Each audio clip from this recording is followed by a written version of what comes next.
generations, the UK has been the centre of youth fashion culture. There was a time when the young made it clear which tribe they belonged to visually. Youth subcultures were clearly defined, but our generation has been called identityless. But is this true?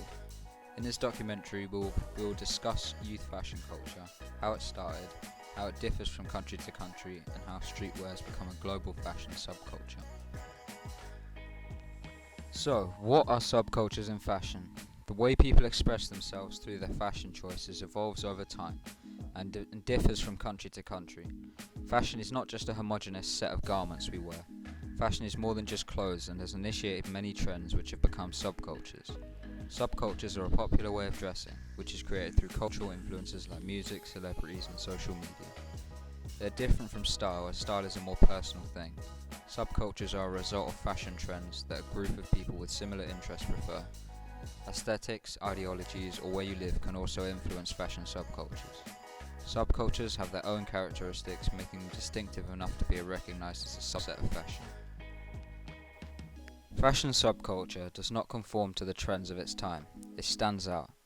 Fashion subcultures might seem like a modern trend, but it has existed for centuries. Let's take a look at a few fashion subcultures. The mod subculture was at its height in the 1950s and 60s among the working class youth. They were inspired by the sophisticated style of the French and Italians. They wore sharp tailored suits and polo shirts with jacquard and paisley accents. They rode scooters and, like all subcultures, had their own music. Goth subculture gained popularity in the 1980s in the UK. They were inspired by Gothic literature and architecture. Gothic style is typically black clothing in velvet and lace with dramatic dark makeup and black hair. Goths romanticized the morbid. It was another way of resisting the mainstream. Rave culture started in the 1990s. Their style was closely tied to the club scene.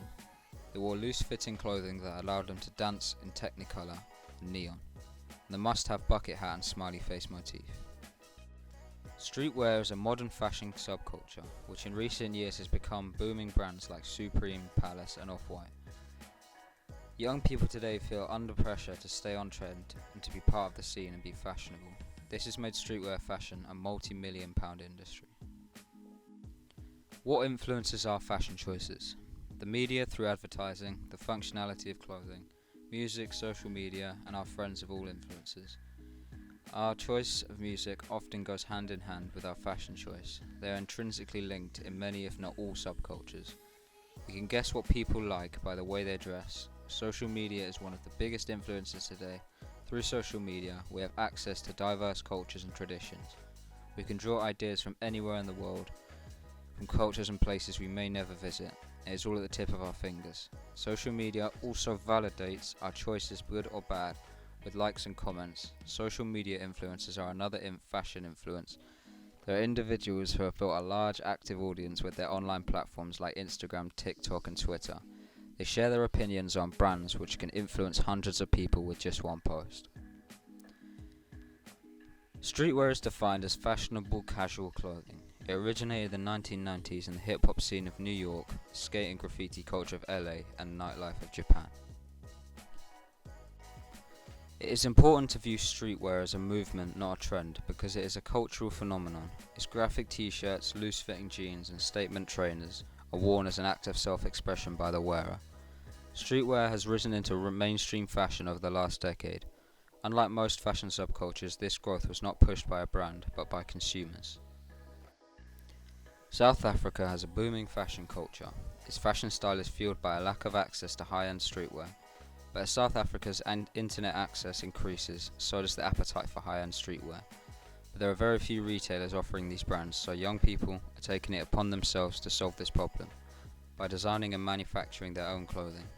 Young South Africans make their own clothes, which they mix with second-hand and brand clothing. This makes their style unique. In the West, streetwear tends to be influenced by musicians, rappers, and celebrities.